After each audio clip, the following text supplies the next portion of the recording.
So now you get a candidate, and here's the thing that most people don't realize, who's actually not an ideologue on certainly on historical Republican terms at all. Crime and economy. I get that, but you know what? The one certainty about the office of the President of the United States. But you're talking about policies. The heart of this.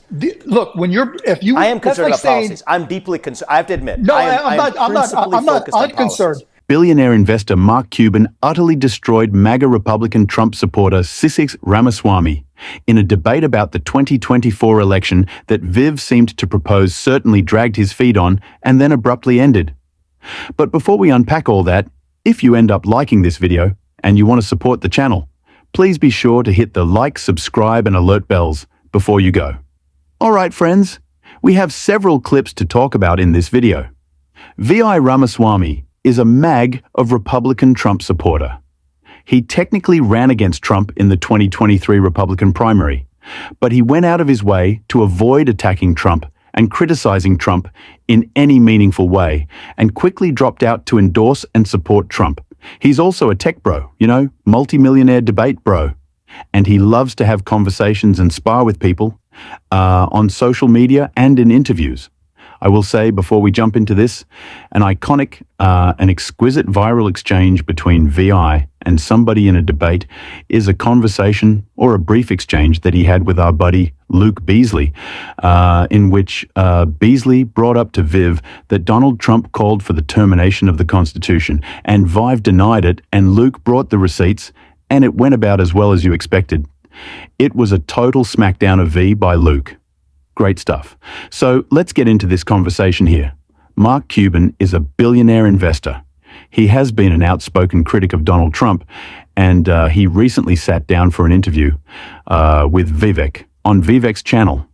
And even though the conversation was supposed to be about politics, it basically didn't happen until the last 10 or 15 minutes of the hour-long hour and 10-minute long conversation. So we're going to play some of these clips and unpack it together. And there was no leadership. You have a few minutes. You want to change the channel? We didn't even get to politics, but we got to do at least a little bit. All right. Sure. Okay, so there you go. Just set it up. Okay, that they talked about a bunch of other things. Business DAI initiatives, things like that. And then Vivek was like, okay, well, let's for the last 10 minutes or so, let's talk about the 2024 election and politics in general. So that in mind, we'll get into more of the meat of the conversation. So now you get a candidate, and here's the thing that most people don't realize, who's actually not an ideologue certainly on historical Republican terms at all. Not an ideologue at all in any sense, actually. Who on abortion is against a federal ban on abortion, is a little bit more pragmatic, you could say, is in certain other issues. On gun control is softer than some Second Amendment advocates, even myself in many cases, would advocate for. You have a foreign policy that is against fighting pointless foreign wars or intervention. A Republican who's publicly against that old Iraq war. And yet, now the criticism of that candidate is that, he's not principled enough, right? So from the Democrats. Well, yeah, let's talk about that. No. You're mixing the principle that people are talking about. It's ethics. The man told Mike Pence not to certify the election. The man called the Secretary of State, or was it governor? I forget, and asked for 11,072 votes. The man has stolen from more hardworking Americans. You were against Trump in 2016, though. You were against Trump in 2016. Right, but he was unethical then, and he's still unethical. And in 20, right. That's right, but that's the whole point. I actually started off supporting Donald, and then I got to know him better. When did you support him? 2015. I was like, he's great. He's he's not a typical Stepford candidate. I thought that was a positive. I would think that's a positive, right? A business guy who's pretty practical. But then I got to know not him. Ideological. A big part of that is I didn't think he had a chance, and so I just wanted to kind of screw things up in traditional politics that I'm not a fan of. Okay, but the bigger supportive. Okay, that's kind of funny. Right. But the bigger point is Trump University, Trump Soho, stole $4 million from a friend of mine that had sued to get it back. Mike Pence, 40 out of... So fascinating exchange right there. Number one, let let's just get a couple things out of the way. VI, Moram Swamy, is a smart guy, and he's a very good debater. But sometimes it doesn't matter how good of a debater you are, how smart you are. Sometimes the facts are just so inconvenient, it doesn't really lend itself well to a winning position, like flat Earth, right?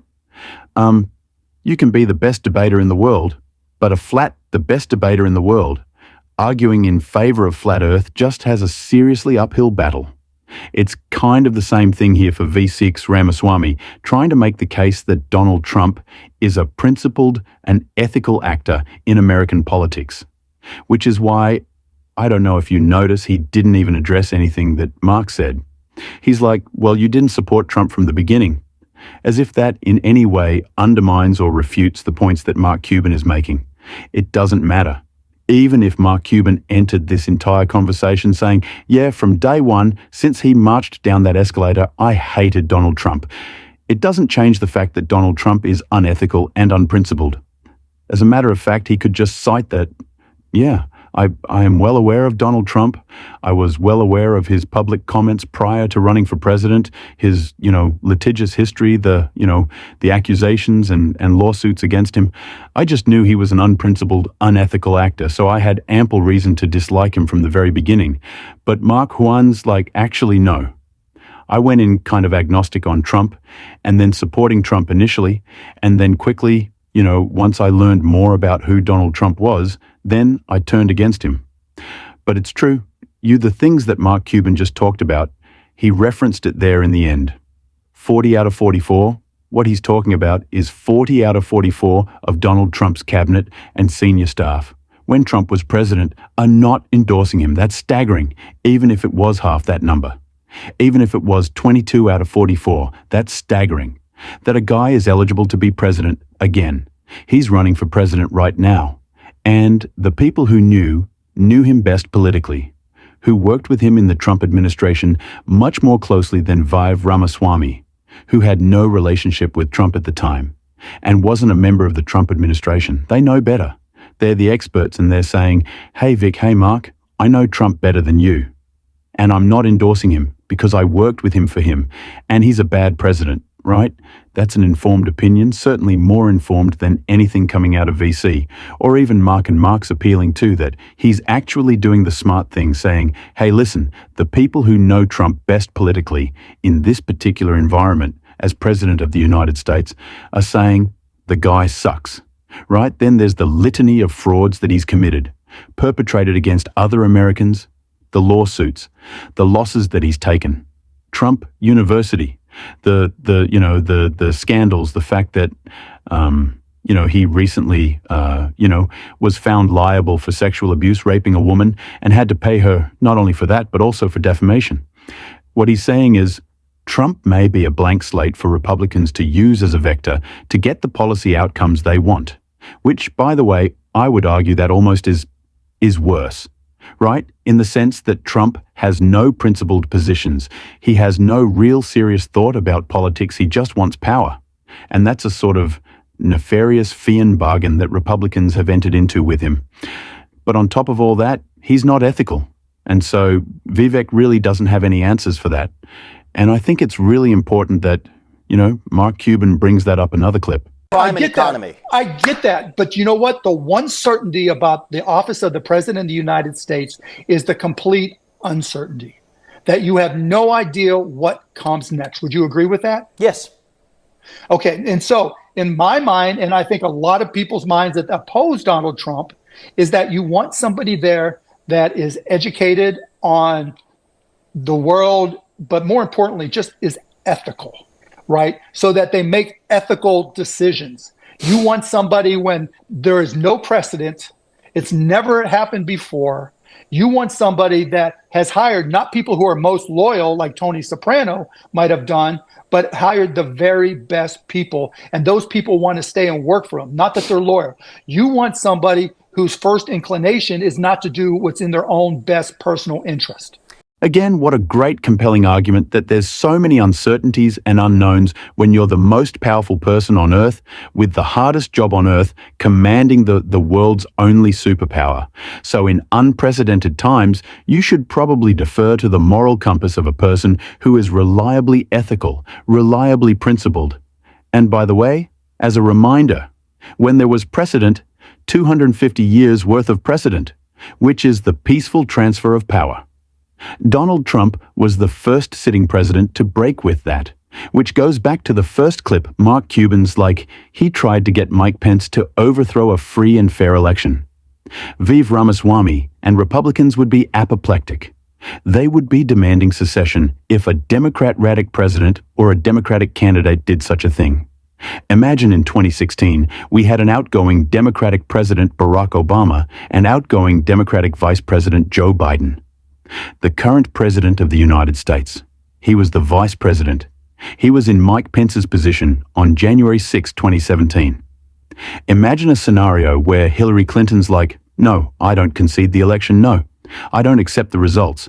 I'm going to try to sue my way into the White House.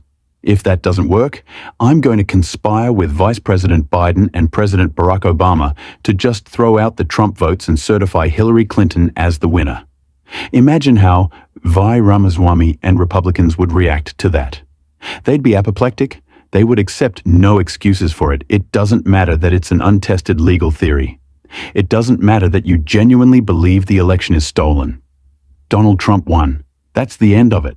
But because it's Trump, and because it's a Republican, and because they're an authoritarian cult of unprincipled, hypocritical losers, they bend the rules for Trump.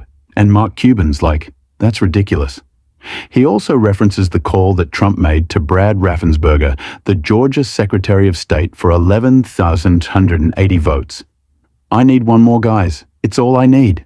One more than the other guy.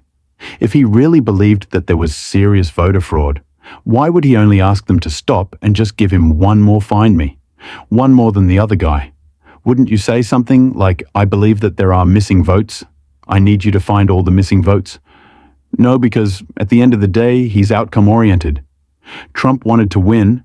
Georgia had no evidence that Georgia was stolen and just demanded that these Republicans be loyal to him and fabricate V votes. Just give him one more needed to flip the state. Pretty ridiculous and unprincipled stuff from Donald Trump. Another clip. Yeah, but you're talking about policies. The heart of this. Look, I am concerned about policies. I'm deeply concerned. I have to admit. No, I'm not unconcerned. I'm not unconcerned about policies, right? But it's just like a CEO of a company. Would you hire somebody that has a long history of stealing from people, of being unethical? You would not, and you know. And then, of course, VVC, well, listen, Donald Trump's not perfect, which is the understatement of the century. And then after all that, friends, after Mark Cuban just lays a masterclass performance out from a guy who, by the way, is not a professional debater and is not a political historian, political commentator. He's a billionaire investor who certainly has interest in politics, but he's going up against Vivek, who on paper should be winning. If in terms of nothing else, the fact that VI is in politics professionally, both in commentary, debate, and as a candidate, and it goes so badly that this happens. He used the whole government's whole theory is he should have been using the campaign money. He used personal money for it. So my point is, in a lot of these cases, they were going to get him either way, right? Okay, so first of all, Hillary Clinton did something. And I just worry a lot of this has created distortion. My guy here is giving us signs. We got to. No, I'm going to this mag. So there you go. Vive seemed to propose the debate was on debate, or Vivek's channel. He certainly dragged his feet, right? Because he begins the debate saying, hey, this is about politics. Waits until 50 minutes to 60 minutes in. Says, hey, let's talk politics probably, because he knew this is exactly how it would go.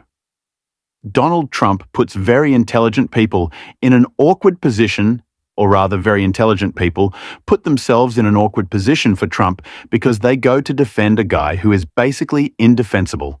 Donald Trump is stupid. Donald Trump was a terrible press with a terrible record and even his accomplishments. If you take the value judgments out of them and just list the things that he did, very few and far between $2 trillion tax cut for the rich. That's basically it, the First Step Act. That was good. Whereas President Biden and the Democrats have a much more robust record on which to work. Donald Trump is unprincipled. He's unethical. He has all the deficits against him, which is very hard to defend. Even if you're an intelligent person, and I don't blame VI for wanting to avoid that particular conversation for as long as possible, but Mark Ewan cleaned house. Great performance by him. Let me know what you think in the comments.